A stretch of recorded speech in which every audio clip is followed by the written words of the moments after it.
where tensions with the Trump administration are reaching new heights. This amid a US boycott of the G20 Summit and claims of a white genocide in South Africa. A notice which we are still in discussions with them over. The United States is not participating in official talks at the G20 in South Africa. The first ever G20 summit on African soil opened in Johannesburg under intense global attention and explosive controversy. Just days earlier, President Donald Trump went on live TV announcing he would boycott the summit, accusing South Africa of committing what he called white genocide against white farmers, a claim the South African government strongly rejects. The world thought the United States would not be part of Africa's biggest diplomatic moment in history. But then President Cyril Ramaphosa stunned delegates and journalists when he revealed that the United States had quietly reached out, expressing a change of mind about participating in one shape or form. Ramaphosa even laughed as he called it a positive sign, instantly fueling global speculation. But moments later, the White House erupted, accusing Ramaphosa of running his mouth and denying any U-turn. Two leaders, two stories, one truth. So what really happened behind closed doors? Stay with us, because the truth is far more explosive than anyone expected. Why Trump boycotted the G20 summit in South Africa. The controversy began long before the G20 delegates touched down in Johannesburg, when President Donald Trump announced he would boycott the summit on live television. He insisted that he could not, in good conscience, attend a global summit hosted by a nation he described as unsafe for white people. This statement sent shockwaves across diplomatic circles and triggered immediate debate worldwide.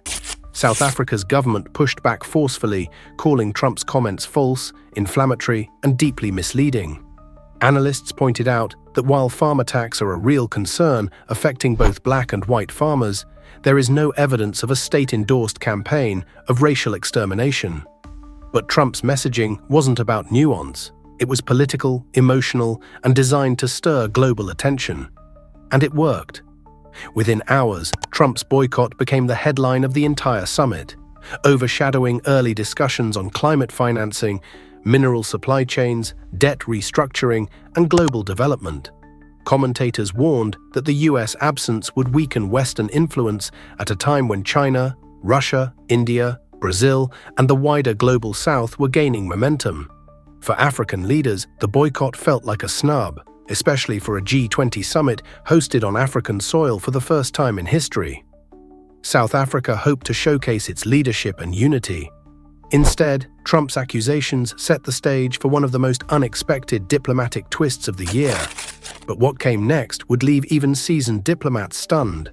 Before we continue, stay with us. Like the video, subscribe, and hit the bell so you never miss our breaking updates. The G20 summit opens without the United States. When the summit finally opened in Johannesburg, the atmosphere was both historic and tense. For the first time ever, the G20, a group that represents over 80% of the world's economy, was meeting on African soil. South Africa had spent years preparing this moment, positioning itself as a bridge between the global North and the global South. But one of the world's most powerful voices was missing. The United States, traditionally a central figure in G20 negotiations, kept its seat empty. Trump's boycott wasn't just a diplomatic absence, it was a political earthquake. For South Africa, this was more than a political inconvenience. It was a symbolic blow. They wanted the summit to represent African pride, African leadership, and African unity. Instead, they were forced to manage global shock over the US withdrawal.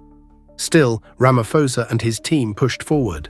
They insisted the summit would be a success with or without Washington. But what they didn't know was that behind closed doors, a quiet diplomatic storm was brewing. The United States has reached out. Something is changing. Ramaphosa's bombshell, the US has contacted us. Just when the world thought the US boycott was final, a moment of pure political shock unfolded, and it came directly from South Africa's president, Cyril Ramaphosa. Standing before global leaders, Ramaphosa addressed the summit with his usual calm confidence. But then, with a subtle smile and a brief laugh, he revealed something no one expected. The United States had reached out. Ramaphosa explained that South Africa had received notice from Washington indicating that the US now wanted to participate in the summit in one shape or another. He added that discussions were underway to determine how the US could be included, even after Trump had publicly dismissed South Africa and the summit entirely. And then came the line that instantly went viral: "We see it as a very positive sign." Ramaphosa didn't stop there. He added that South Africa believed it was always better to have all parties involved, a subtle message directed at Trump's boycott stance. He urged collaboration, unity, and global dialogue, making it clear that Pretoria viewed any US interest, even last minute, as a diplomatic win.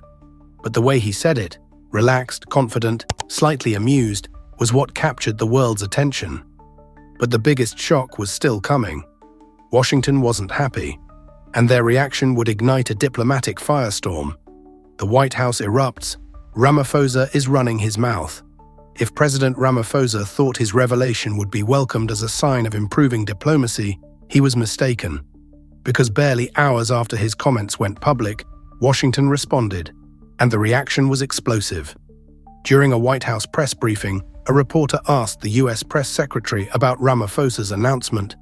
"We are hearing that the United States has reversed its boycott and is now preparing to send a representative to the G20 in Johannesburg. Can you confirm this?" Her response was anything but diplomatic.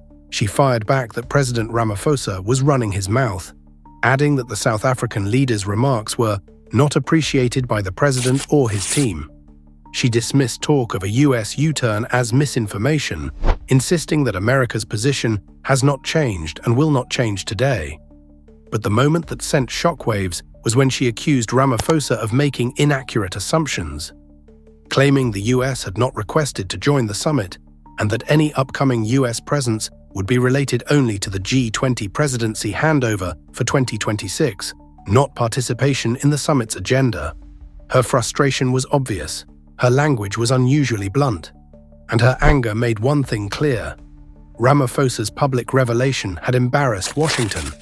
The contradiction between Pretoria and Washington deepened.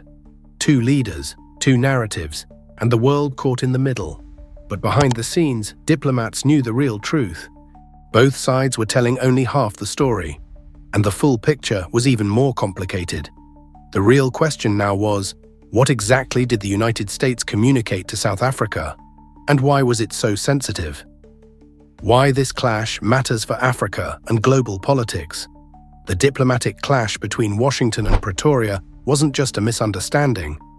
It revealed something much deeper, a turning point in global power dynamics and the shifting role of Africa on the world stage. For decades, the G20 has been dominated by Western voices, with the United States often acting as the unofficial anchor of the group. But this summit was different.